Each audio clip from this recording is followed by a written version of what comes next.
स्वागत है तुम सबका मेरे हैरी पॉटर के व्हाट इफ सीरीज के चौथे एपिसोड में। अगर तुमने इसके पिछले के 3 एपिसोड नहीं देखे हैं तो मेरे चैनल पर उसकी प्लेलिस्ट पड़ी है, तो जाकर पहले उन्हें देखो और हो सके तो इस सीरीज को लाइक भी कर देना प्लीज। खैर, एंजॉय।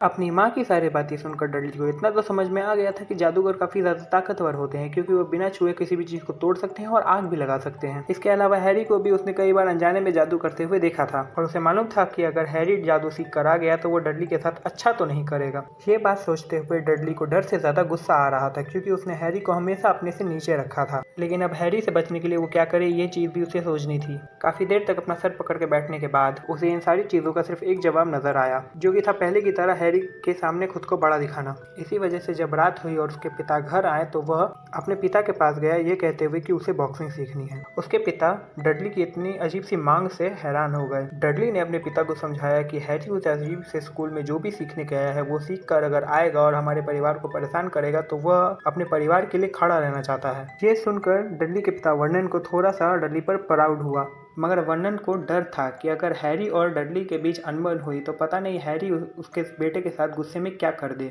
इसी वजह से वर्नन ने शुरुआत में तो डडली को ना कहने की कोशिश की, लेकिन डडली की आंखों में चमक देखते हुए उसने ना चाहते हुए भी इस चीज़ के लिए हामी भर दी। आखिर में उसका बेटा अगर बॉक्सिंग सीख भी ले तो क्या हो जाएगा, वह हैरी और डडली को आमने सामने कभी आने ही नहीं देगा, ऐसा वर्नन का सोचना था। अपने पिता की हामी मिल जाने के बाद उसे बहुत ज़्यादा खुशी हुई, क्योंकि उसके प्लान का पहला स्टेप कंप्लीट हो गया था।